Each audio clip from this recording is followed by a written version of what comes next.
Hello, everyone, and welcome back to another episode of True Crime with Kendall Rae. Thank you so much, as always, for joining me today. And if you're new to the show, then welcome. I'm so happy to have you here, and make sure that you click subscribe so you never miss an upload from me. Okay, guys, so today we're getting into a case that has been hard to even wrap my mind around because it is so ridiculous, completely unnecessary. And as I was researching this case, as it evolved and I figured out what happened, which I still don't completely understand why the killer did what they did.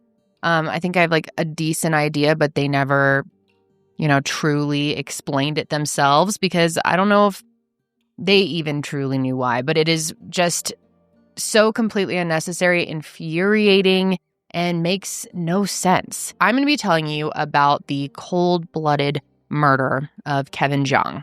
And as I was looking into Kevin and who he was, I like him so much. Obviously, I've never met him, but he had a YouTube channel, and that's always a weird thing, in today's day and age, because I'm sure so many of you can relate to sort of forming parasocial relationships with people online. Maybe it's on TikTok or a favorite YouTuber where you feel like you kind of get to know someone. And in a lot of the cases I cover, I don't really get to see video of victims that I speak about. But now more often, there are victims I speak about that have a social presence, have YouTube channels or TikTok accounts. And it just, I don't know, getting to see them in that way and see them as they were in life and thriving makes these cases so much more difficult to cover. But at the same time, makes me feel weirdly connected. I don't know how, I hope that doesn't sound weird, but I really, really like Kevin a lot. And I just can't wrap my head around how this happened. It's infuriating. And Kevin was an Ivy League student. He was very, very driven in life, extremely kind. From everything I've learned about him, he was someone who truly only wanted the best for others. He was positive, he was kind, he was unbelievably smart too. We have a lot to go over, and I have a lot more that I want to tell you about Kevin. But before I do, I need to thank today's sponsor, Saley, and it's thanks to sponsors like Saley that I'm able to do this show, support my team, and also support my foundation, the Higher Hope Foundation. So I'm very grateful to our sponsors, and today's sponsor is a new sponsor, Saley. I love when I get the chance to travel abroad. It's pretty rare for us these days having a toddler, but one thing that always stresses me out when we do travel abroad is worrying about my phone bill going up due to international charges. And that's why I'm so excited about today's sponsor, because I think more people need to know about it. It's Saley. And if you haven't heard of Saley, it's a digital eSIM app. And if you didn't know, an eSIM is a digital SIM card that connects your phone to mobile networks. And Saley is affordable and easy to use. All you have to do is download Saley from your app store, choose a good data plan, and install the eSIM by following the instructions on the app. Then when you land, it's so simple. You just activate it and you're good to go with using the internet on your phone. And as nice as it is to completely disconnect when you travel, it's not very realistic, especially when you have kids, I feel, or just in general. I mean, I use my phone for navigation when I'm traveling, keeping in touch with my family and our pet sitter, finding good restaurants in the area that we're in. And when I do those things with Saley, I don't have to worry about trying to find somewhere to connect to Wi-Fi, which can be really hard. And then I don't have to think about having to pay expensive roaming charges. I'm all taken care of. It really takes away a lot of the stress so that you can just fully immerse yourself and enjoy wherever you are. So make sure to download the Saley app for your next international trip. And my viewers get an exclusive 15% discount on Saley data plans by using TCKR at checkout. Thanks again to Saley. And with that, let's go ahead and jump into Kevin's case. And I want to start out by telling you a bit more about him. So Kevin was actually born on Valentine's Day in 1994, and he was an only child to his parents, Linda and Ming Chen. And it's been said that Linda raised him as a single mother, primarily in the Chicago area. Now, Kevin was a very religious person, and it seemed to really shape who he was and shape his life in a lot of ways, and the relationships in his life as well. And in the words of his youth pastor, as a teenager, I guess Kevin was quite a handful. Like a lot of young kids, he had areas where he sort of struggled, but I guess through church and through his relationship with God, he became someone that a lot of others aspired to be. He was honest, kind, intentional, thoughtful, and really led his life in service to God, according to those who knew him. Kevin seemed to really be someone that a lot of people looked up to. And one of the things that I really appreciated about Kevin, just from learning about him, is the love that he had for the environment. Kevin wanted to make the world a better place for everyone and all creatures. And in order to do that, he ended up focusing his education around environmental studies. He first studied at North Seattle College and then went to the University of Washington, where he graduated magna cum laude and with a degree in biology. Now, if that's not impressive enough, he then got accepted into Yale School of Environment, where in 2019, he started working towards getting his master's in environmental sciences. Now, he was particularly interested in studying the mercury levels in fish in the Quinnipiac River, which is something that he was actively researching.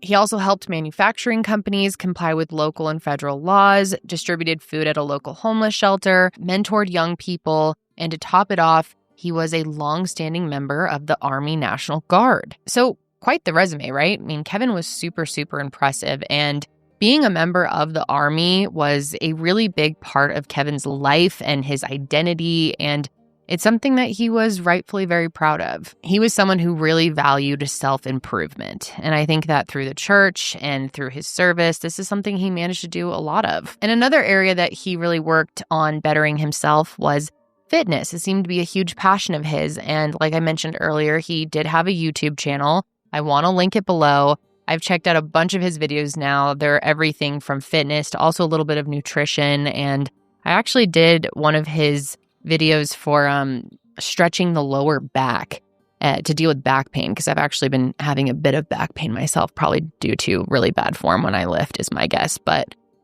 his videos are great. And so I wanted to link his channel in case any of you, want to use them. He had this Fitness with Kevin business where he helped coach people along their own journey. What's up, guys? Welcome to another episode of Fitness with Kevin. I'm Kevin. Today, I'm going to show you how you can fix lower back pain. All right, so the first stretch I'm going to show you is called the single leg over. So you're going to put your hand over here on the bend of your knee, and you can lay your head down on the ground. And I'll show you from the side too. But you're going to go like this. Raise your leg, put your knee here, put your shoulder on the ground. Try to make sure that your shoulder doesn't come off the ground when you're doing this. Just get up and stretch. Do these lower back exercises. It'll really help you from experiencing that pain. And if you like this video, please remember to subscribe. Check out my Facebook page. Thank you so much. See you next time. And yeah, that channel that he had is full of really great workout videos, and you can just see his personality and passion shine through in these. But he also has a few other videos that point to some of his other interests. Kevin loved to play the piano and to sing, and he was very, very good. It's really quite beautiful to see.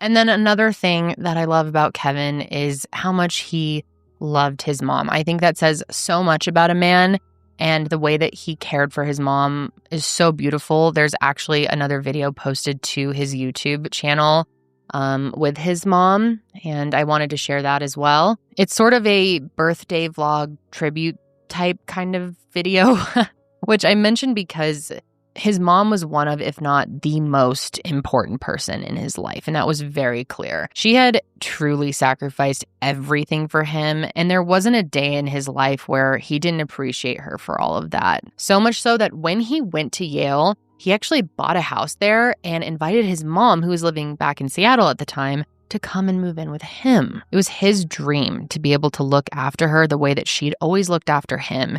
And yeah, I just really feel like this tells you everything you need to know about the type of man that Kevin was. He was selfless, he was authentic, he was incredibly enthusiastic, and he always made people feel welcome and at ease. So when you take all of that, plus the brains, plus the fact that he's very handsome, Kevin was quite a catch, right? And in early 2020, he ended up meeting a girl who shared all of his same values and seemed to be the perfect match for him. Her name is Zion Perry, and when the two of them met, she was an undergrad student at MIT studying molecular biophysics and biochemistry, which are things that I probably couldn't even explain to you what they were if I tried, because I am not on the intelligence level of these two at all.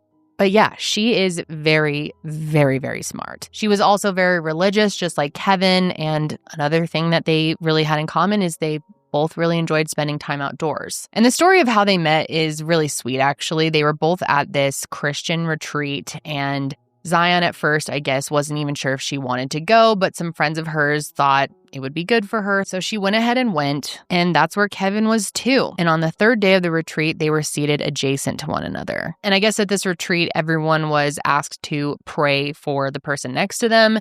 And so they were praying for each other, and they pretty soon became friends. Seemed like it was kind of meant to be. But anyways, they ended up seeing each other again at another retreat in February, and one more time when Zion went to Yale for a PhD program interview.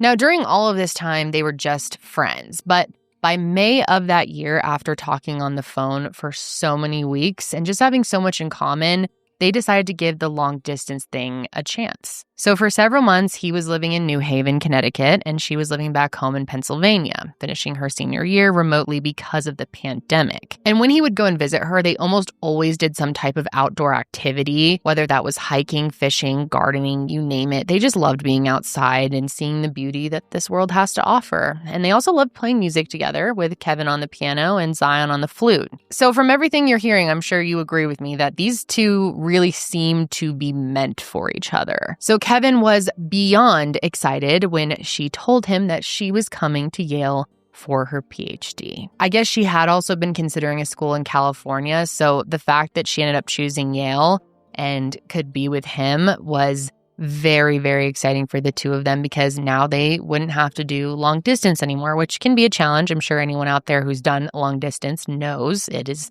not easy. Granted, though, Kevin did have to go to Texas for a few weeks for an Army-related training, but once he was back, they were really starting to settle into their new routine.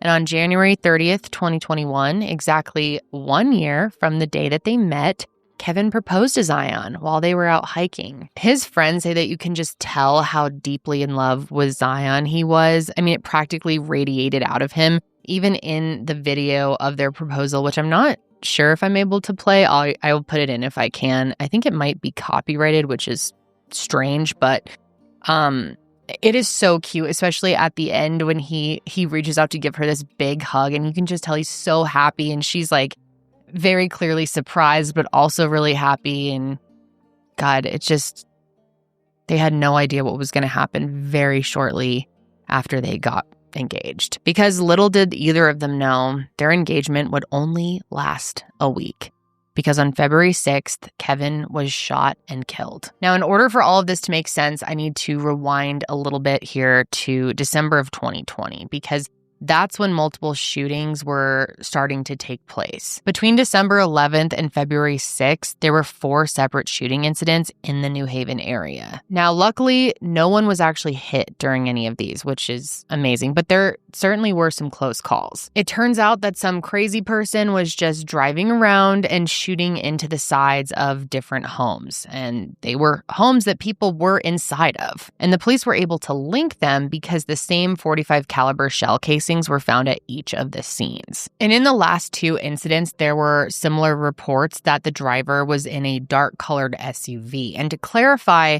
Kevin's shooting wasn't the 4th, his was the 5th. But they did happen the exact same day and only an hour apart.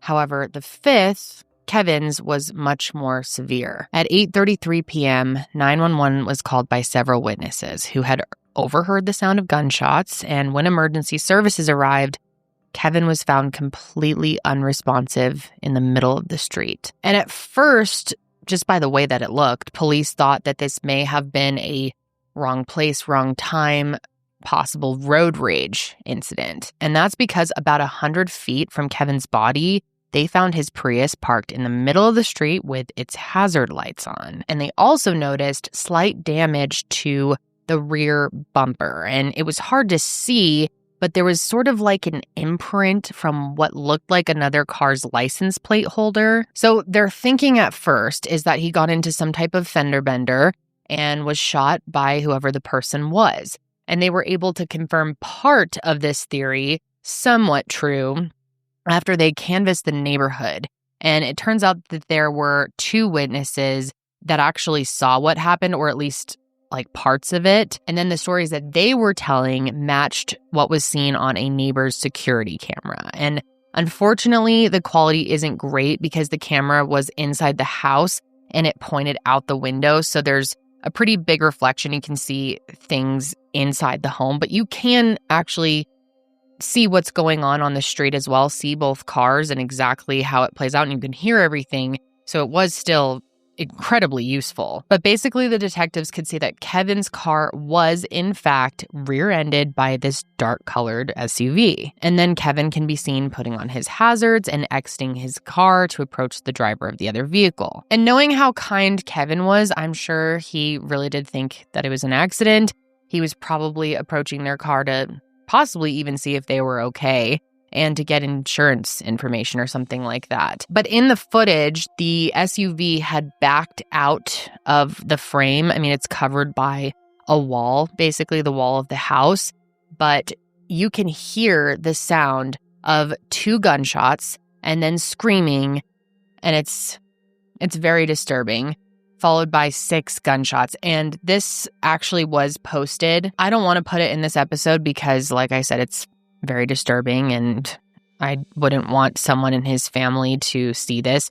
If you do want to see it for yourself, it is available online. There's a 48 Hours episode where they do play it. So if you want to see it there, you can. But what was different from their original theory is this was no road rage incident. This was personal. And they believe that after seeing how many times Kevin was shot and the fact that it was done at such close range. Apparently, 2 witnesses say they ran to their windows after they heard what was going on, and they saw the shooter standing over who they now know was Kevin. And that stance alone is super personal, standing over someone like that after you have executed them. But what was tricky, though, right off the bat is the detectives felt like this had to have been connected to the other 4 shootings, but they weren't quite sure how. All they knew is that they had found the same .45 caliber shell casings and that the shooter was in a dark-colored SUV. But no one had died in any of those previous shootings, and of course, it's possible that the killer had intended for people to be shot, but just missed. But it was odd that just on this final shooting, suddenly there is a homicide here that they're dealing with, and it just didn't make a whole lot of sense. And they were hoping, as they started to interview people, that maybe things would start clicking into place. But to make matters even more difficult, when detectives went in and spoke with people who lived in the houses involved in those other shootings, none of them knew Kevin. So there was no obvious connection there, which made this all pretty confusing right off the bat. And Kevin's mom, oh my God, it's just horrendous to think about. She got the news really late at night, and she had to be the most confused of all. When officers went and knocked on her door to let them know what happened to her son, she was absolutely beside herself with grief. She fell to the ground crying and couldn't offer any explanation as to why anyone would want Kevin dead. Linda talked to them about her son, and I mean, you guys heard it. Kevin just was not someone who would have gotten caught up in anything shady. I mean, this made no sense to anybody. She also told them about his new fiance, Zion, who they had already talked to as well that night. And she was actually able to provide a bit more context to that entire day. So Zion explained that earlier in the day, the 2 of them had gone ice fishing, and then they went back and made dinner at her apartment. Kevin also went grocery shopping with her, and the night ended on totally normal terms. And it does make me happy thinking that he got to spend his last day with her. And it sounds like it was a wonderful day. You know, he was outside in nature and cooking together. And I'm just glad that he got to be with the love of his life in the end like that. But this is so heartbreaking. Okay, so the shooting actually only happened like 2 blocks from her house. And she was so close to it that she actually heard the gunshots go off. But she didn't think it had anything to do with Kevin. Her sense of time sort of was off that night. She thought that he had left a lot earlier than he did. She thought maybe he had left like 5 to 10 minutes prior, which would have put him too far away to be involved. So to her, it just didn't even cross her mind that the shooting would have anything to do with him. And like Linda, she also couldn't think of anyone who would want to hurt him. So yeah, of course, that first night ended with a lot more questions than answers. And even though it hadn't been that long, word definitely started to spread quickly about what had happened. One friend had actually texted him after she heard what happened, just saying something along the lines of, please respond, please answer your text, because she just couldn't accept that this was real, that Kevin was gone. But this was very real. And the only thing people wanted to know now is who did it and why. Why would anyone want to do this to Kevin? Well, luckily, it was only 15 hours later that they ended up catching a major break, because it turns out that 30 minutes after Kevin was killed, a security guard in the neighboring town of North Haven called 911 from a local scrap metal yard about a suspicious dark-colored SUV that drove through the yard and got stuck on the snowy train tracks. And while this was weird, I guess, it also wasn't that uncommon. I guess people, especially teens, would sneak in there, or just random people of any age would get lost back there looking for the highway. I guess this was something that happened quite often. And that's exactly what this driver of the SUV said, that he was lost trying to find his way back to Massachusetts. And they believed him because, for one, he did not look nervous or suspicious. I mean, not at all. I've seen the footage of it. He seemed calm as a cucumber.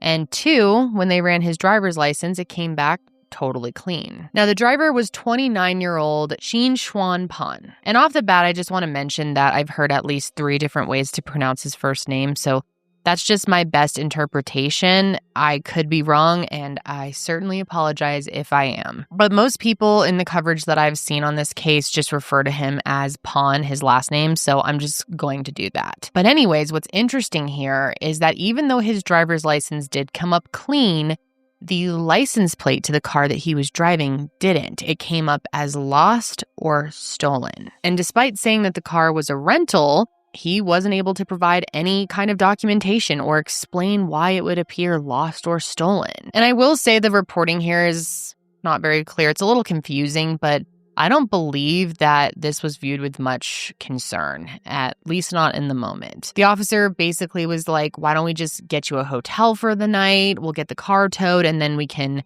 sort of sort this out in the morning. And at first, Pan did say that he preferred to get it off the tracks himself, but he ultimately agreed that a tow truck could come and get it, and he rode with the tow truck driver to the hotel. And what's interesting is the driver later told police that when he dropped him off at the Best Western, Pan was adamant that he needed to get some items out of the rental. He even jumped onto the flatbed, to which the driver had to yell at him multiple times to get down, even grabbing him by the shirt so he would get off. Eventually, the driver agreed to retrieve the items himself for Pan, and that included a computer bag, a backpack, a jacket, and a blue bag. And if you're wondering why police didn't question him more, I guess apparently the officers in North Haven hadn't heard of the news that had just taken place in New Haven, at least according to some sources. And by news, I mean the shooting. But I'm not completely sure about that, because there are sources that say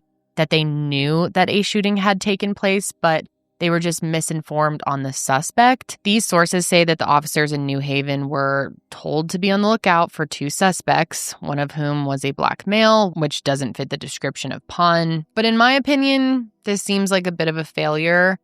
I understand where they were coming from. I've seen interviews with them that he just seemed like nothing was going on. I mean, he seemed very, very chill. And they did look in his car and they saw some bags and things that they didn't look into, which we'll get back to that in a minute. But it's frustrating thinking that they may not have known that this was a homicide, and they should have, since it was in literally the neighboring town. But if they did know, I think they definitely should have taken some more time to question Pon even more. Especially because, let me remind you, the plates on his car came up as lost or stolen. But he was free to go, and so to their knowledge, he checked in at the Best Western Hotel.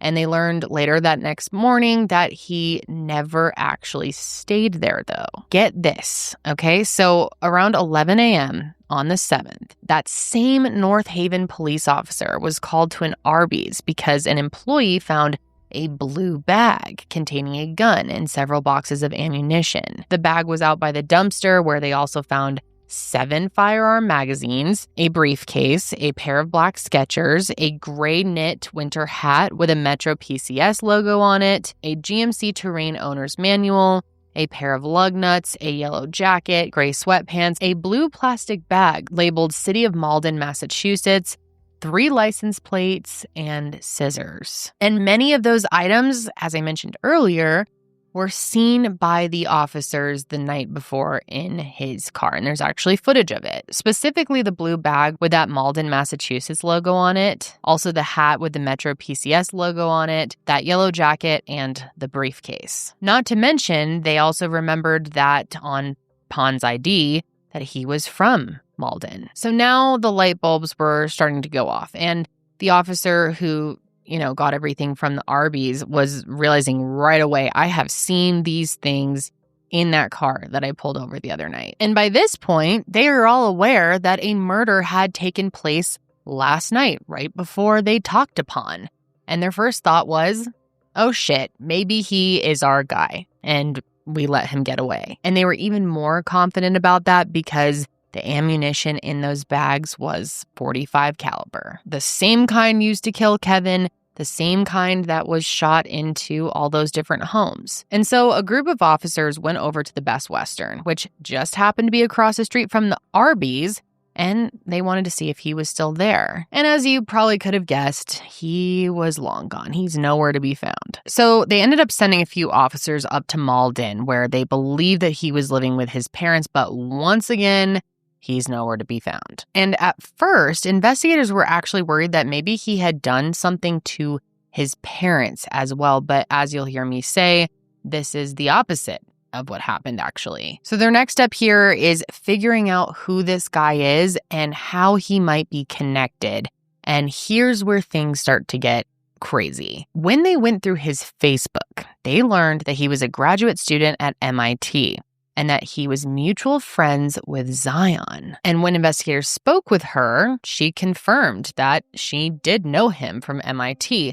They had met in 2019, but they were not close by any stretch. They were more like acquaintances than anything. There was never like a real friendship, but she did say that she had gotten the sense that he may have been interested in her, but it was never the other way around. And I guess he had reached out to her in May of 2020 after she graduated to, congratulate her.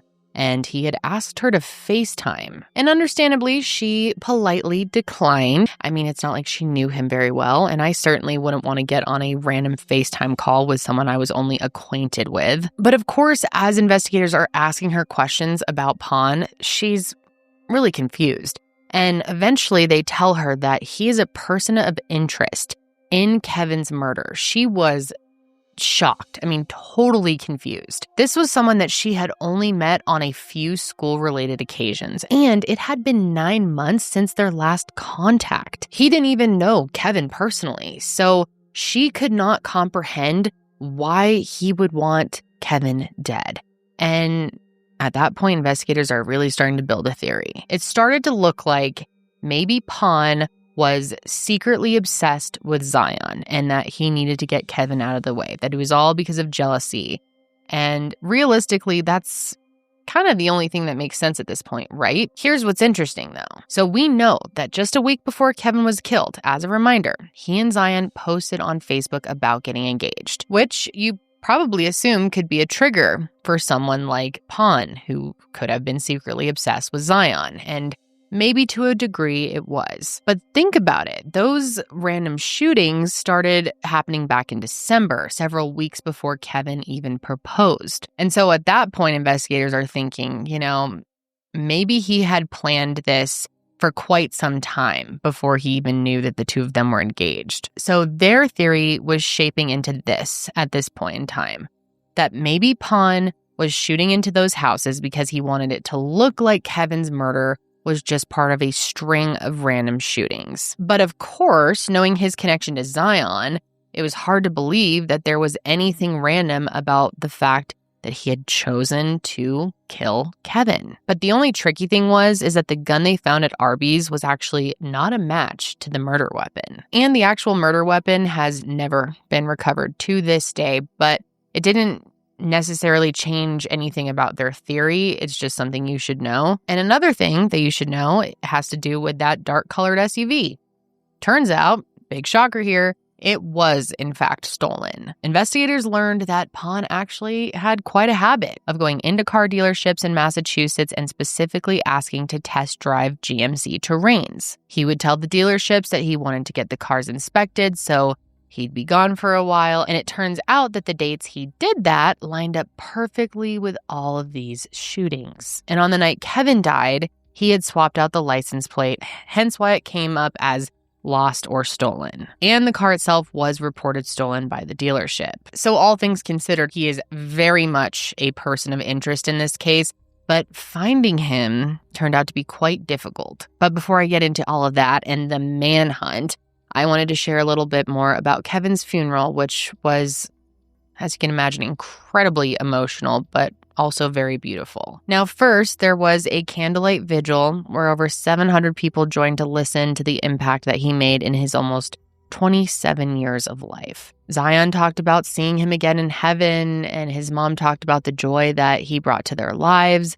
And when his dad spoke, oh my God, it just ripped my heart out. He could barely say much at all through his tears, but he reminded everyone of how nice his son was and how much people loved him. And then later in the week, an in-person funeral was held, and Kevin was laid to rest at the State Veterans Cemetery, where he was buried with military honors. I actually found a clip from the service, and I wanted to play some of what his parents said because it's just too beautiful not to share.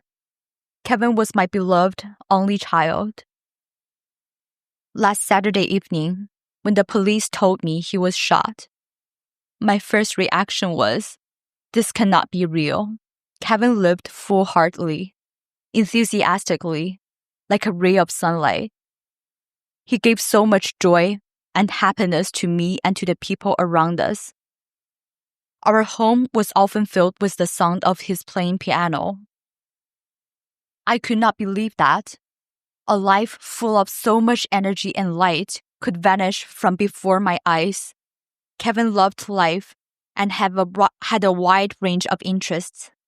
He loved animals, music, and dance, as well as gymnastics, swimming, hiking, and photography. Kevin's life was short but colorful and brought so much joy, happiness, and positivity to the people around him. Kevin was very caring, thoughtful, and attentive to me. He invited me to live with him in Connecticut and always reassured me by saying, "Mom, I will take care of you. Don't worry." As a mother, I will always miss Kevin and treasure the blessings he brought me. Although Kevin is gone from us now, Kevin is the most wonderful gift God has ever given me on earth. I look forward to be reunited with Kevin in heaven in the future.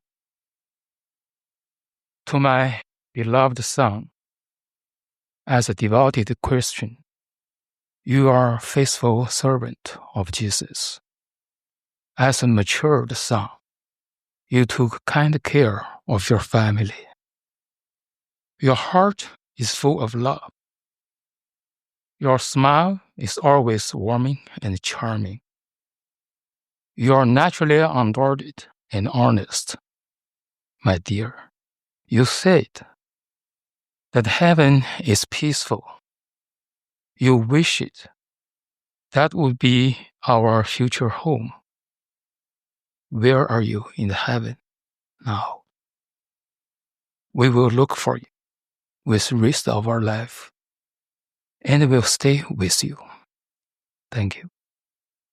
I also wanted to play this clip of Zion speaking, so take a listen. I want to start with a poem Kevin wrote me because I think it helps show the kind of man Kevin truly was. To my beloved Zion. Zion, oh my love, you are my angel from above. If this world falls apart, it will be all right because we have each other's hearts. You lead me closer to God and make me strong and forgive me of all my wrongs. You're the answer to my prayers and pleas. With you, I feel loved, respected, and at ease. I support you through and through in no matter what you do. May God continue to bless our friendship day by day, and I'll always be there for you every step of the way. Like many others have told me, I do believe that Kevin is in his Heavenly Father's arms, gazing now at the sea of glass. Kevin's face always looked so calm and peaceful when he closed his eyes to pray or take a nap. So that was a small glimpse of how peaceful and calm his face must be now. I believe Kevin is worshiping with the angels and all the saints that have gone before him. Kevin worshiped in spirit and truth on the piano, so that was a small glimpse of how beautiful his music must sound now. I can't wait to see my beloved sweetheart in his glorified body.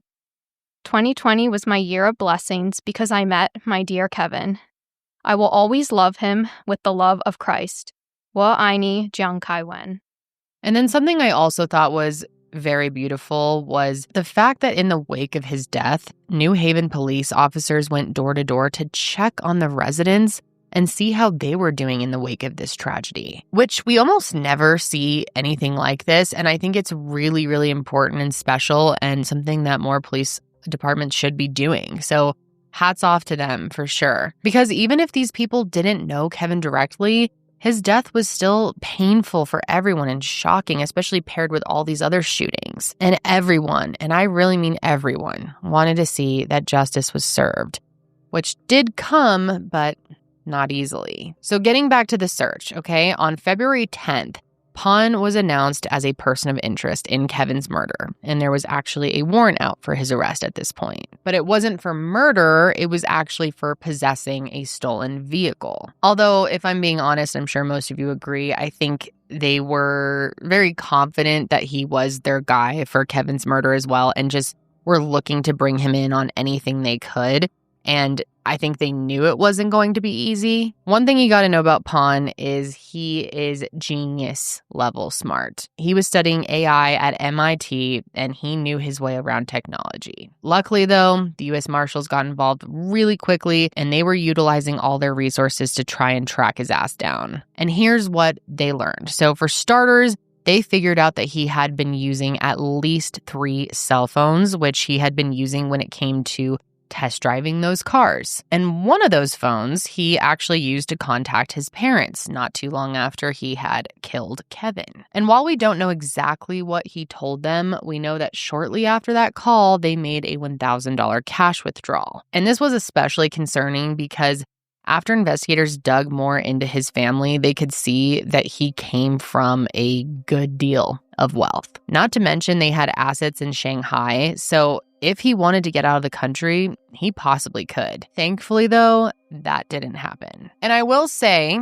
and I guess this is in my opinion, but it's the opinion of many, I think his parents did appear to know more than they were letting on. So basically, by this point, which is only a few days after the murder, there was a nationwide manhunt going on for Pon. At one point, they thought he was in North Carolina because one of his phones pinged there, but when they got there, they found it smashed on the ground. Then they thought he was near Atlanta, Georgia, because on February 11th, his parents were pulled over in that area by police. But unfortunately, they were there alone. And what's interesting is how the two of them appeared to react to all of this. When they were told that their son was a person of interest in a murder case, neither of them looked shocked at all. You would think that if police sat you down and told you that we suspect your son may have killed somebody in cold blood, that you would have at least a little bit of shock, but not at all from these people. And in fact, his dad had quite an interesting story. He said that he did talk to his son recently and that he had called him from Connecticut looking for help, and he didn't specify why, according to him, so keep that in mind. But he asked them to bring him cash, and they did. They also let him drive their car with them in it south towards Georgia. And at some point, I guess he just pulled over, got out of the car, and walked away. And apparently they didn't ask him any questions. They just let him go. And I just don't buy that at all. And of course, police also thought that this was strange. I don't think they were buying it at all either. So they wanted to know more. And they asked his parents to come back in and have a little bit more of a chat-see. And they did agree to come into the station, but his mom declined to talk without an attorney. And all that she was willing to say was that her son probably just took his own life, which is something that you would think a parent would be far more concerned about if it were true.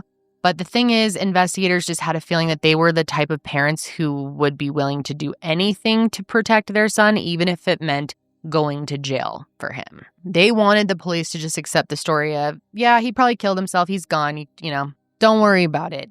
It's like essentially what they were trying to say. And I do have to say that a lot of that is my opinion and what I'm interpreting things as, but I know investigators were feeling the same. So I think right off the bat, they knew that it was not going to be easy to work with them, that it was not going to be easy to get information out of them, and that they, at the end of the day, just wanted to protect their son, even if it was wrong. And there's no proof that they knew.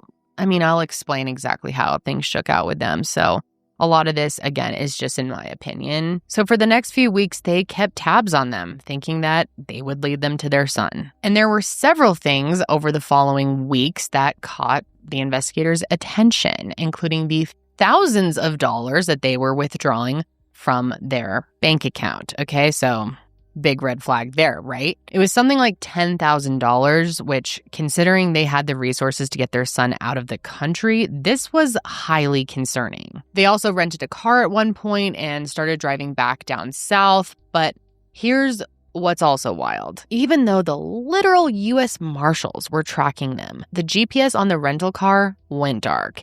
And this was actually a sign to them that Pon was in contact with his parents because they knew that he was capable of disabling GPS. Then there was another time where they caught his dad at a mall in Georgia buying a computer. He appeared on the store's security footage wearing a mask as he made the purchase. And they actually think Pon may have been with him because someone matching his description entered the store shortly after he did, which again sort of confirmed their belief that maybe he was alive and he didn't take his life like his parents had suggested. But of course, that's what they wanted investigators to think. But then 2 more months went by with nothing. And at that point, people in the community, people in Kevin's life, were rightfully worried that Kevin was never going to get justice. Even with a $10,000 reward, nothing seemed to come of it. And by this point in time, it's important to note that the warrant for his arrest was in fact for murder. After they swabbed that car that he stole, they discovered traces of Kevin's blood on the gear shifter. They also confirmed that the license plate holder was a match to the mark left on Kevin's Prius from the fender bender. So at this point, it's pretty hard to deny that he was clearly involved. They just needed to find him. And thankfully, by May, they did exactly that. On May 4th, his parents took their 3rd road trip down south, but this time they weren't alone. They were with another couple, actually, which investigators believe was strategic. They think that it was his parents trying to make it look like they were just on this normal couples trip and that they really weren't going down there to see their son, which obviously they were. So they were placed under surveillance at a hotel in North Carolina. And at one point during the night, his mom came down to the lobby and asked to use the hotel clerk's phone. They ended up capturing this picture of her talking on the phone, which ended up being super important to the case. Basically, investigators suspected what I'm sure you're suspecting too, that she was talking to her son. And she was. She did try and was successful in deleting the number off of the clerk's phone, but investigators were obviously able to still figure out who she had called. And on May 14th, they tracked that phone to a boarding house near Alabama State University, which is where they finally successfully recovered Pon. Apparently, when they knocked on the door, he just came out right away and told him that he was the guy they were looking for. I think at that point, he just knew that there was no way out of this, and I'm sure, I don't know. I wonder where his mindset was at by this point, if he just, the guilt of it all was catching up to him. Did he really feel bad, or was it just too exhausting and draining to be on the run, and he just eventually realized, okay, I'm not going to be able to keep up with this, and my genius plan didn't really play out the way, he thought he was going to be able to trick them by doing all of these other shootings, and clearly he is not as smart as he thought he was, and I think he had figured it out at this point. And I do wonder if maybe the guilt was starting to really get to him. But in his room, they ended up finding $19,000 in cash, 7 phones, 7 SIM cards, a computer, and also his dad's passport, all of which would suggest that he may have been trying to leave the country. Thankfully, though, he didn't get the chance. And I do wonder if that really was the case and they didn't make it to him and find him at that moment, would he have actually left? Was he ready for the jig to be up? I don't know. He is such a big question mark for me. He's hard to read in a lot of ways. But anyway, after he was arrested, Pon was brought back to Connecticut, where he was held on a $20 million bond on charges of murder and second-degree larceny. And as they always do, of course, he and his attorney tried to have that bond reduced, and it was unsuccessful. And I thought this was a pretty interesting fact. So this process all went down pretty slowly because of the pandemic. And at some point, he ended up getting a new attorney, actually. And this just so happened to be the same guy who represented Fotis Dulos in the Jennifer Dulos murder case. Now, I've covered that case extensively. It is still one that crosses my mind very often. I think I've done a couple of episodes on it.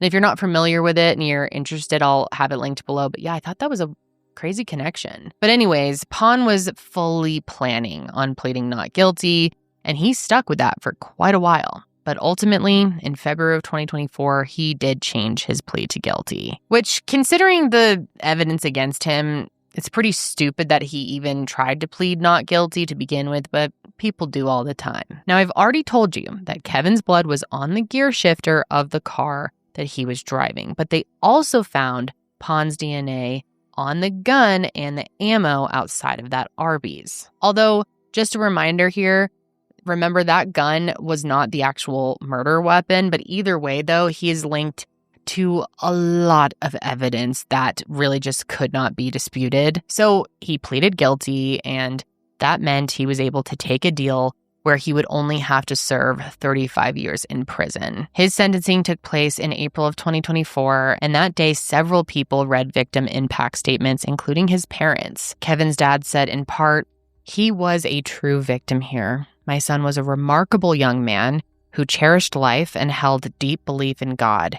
He had a bright future ahead, one that promised to spread God's love far and wide." Now, his mom had a friend read her impact statement for her, but she ended up deciding to say a few words herself, actually. And she touched on the very sad truth that 35 years is not a long enough sentence. And I think most of you will agree with that. I mean, I certainly do. And obviously, that's the downside of taking a guilty plea. He'll be 65 years old when he's released. And while that's older, it's not necessarily old, I mean, there's still a lot of life left to live potentially. And when you think about how much life he took away from Kevin, it doesn't seem fair at all. In fact, it's infuriating to think about. And as much as we can hope that he's reformed in prison, I can absolutely understand and see why Kevin's loved ones are concerned for the day that he's let out. And Zion spoke too, and she addressed him directly, which was very brave, I think. And this is so eerie. Pon, he's such a creep to me, but the whole time, he was too much of a bitch to make eye contact with anyone. But as soon as Zion started speaking, he instantly looked up at her. It really took until that moment, which I think says so much about why he did this. I mean, they were never able to confirm his motive, why he did it, and if it was because of Zion. seems incredibly obvious, though. I mean, that connection is the only thing that makes sense, right?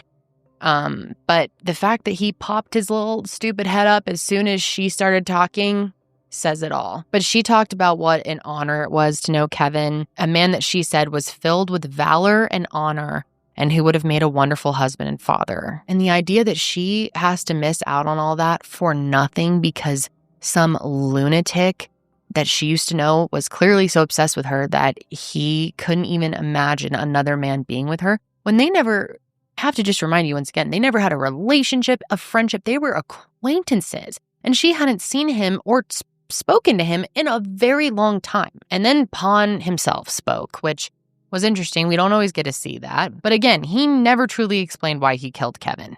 But he did say that he was sorry for what his actions caused and accepts the consequences of those actions. Now, does he actually mean that? I don't know. You'll have to be the judge of that. If I'm telling you my opinion, I really don't think he does. I did not get a good sense of remorse there. I think he just said what he thought would be helpful to hear. I don't know.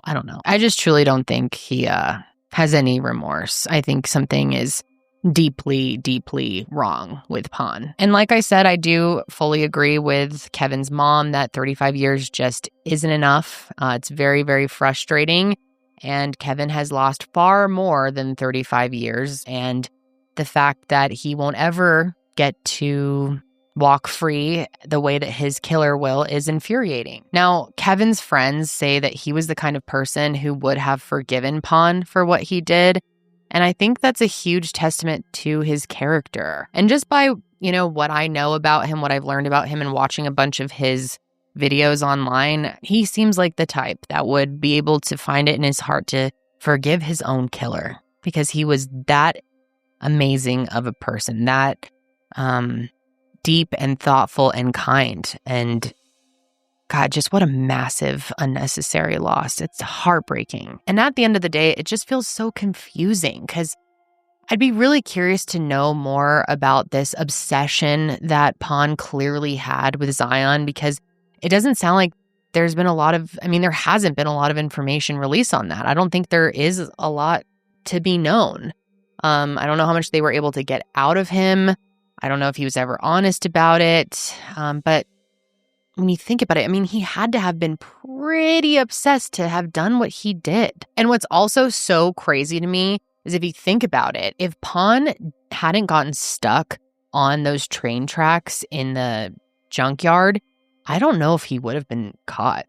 He could still have been caught, but it's possible he wouldn't have. If he didn't go and stay at Best Western that night and leave the gun and ammunition at the Arby's, who knows if they would have ever caught him. Or even if they did eventually catch him, I'm not sure if it would have been that quick. Now, I'm sure a lot of you are wondering about his parents. Well, they never got charged. At the end of the day, investigators just couldn't prove that they knew what he did. And so there haven't been any kind of repercussions for them, which is really frustrating because I truly believe, I think most of you will agree, that they did know what he had done, or at least knew that he did something really bad. I think it says a whole lot that they were like, oh yeah, no, he killed himself. You can just move on. Like, that's the vibe they were trying to get. Like, nothing to see here. I don't know. It's just so frustrating. All this was so unnecessary. And the fact, like, when you really think about it, the idea that Kevin didn't know Pon, had no idea who this man was, and like thinking about what his last moments were like is devastating. He was probably so confused. And it happened fast. He was shot, 8 times very quickly. So at least it was quick. But I can imagine that in those moments, he had to have been so confused. He had no idea who Pon was. But at the end of the day, though, I'm just glad that there has been some kind of justice, even though it's not, I think, what anyone wanted, other than maybe Pon's parents. But I think everyone in Kevin's life, and I'm sure most of you wish he had gotten more, and I certainly feel that way. And it goes without saying, I guess, that justice will never bring Kevin home, but at least it's something. And I'm grateful that they were able to catch him and that there is some accountability. And 35 years is a lot. Not enough, once again, but yeah. But that's going to be it for me today, guys. I definitely want to hear your thoughts on this case. So let me know. And if anyone in Kevin's family or his friends see this episode, I just want to say I am so terribly sorry for your loss.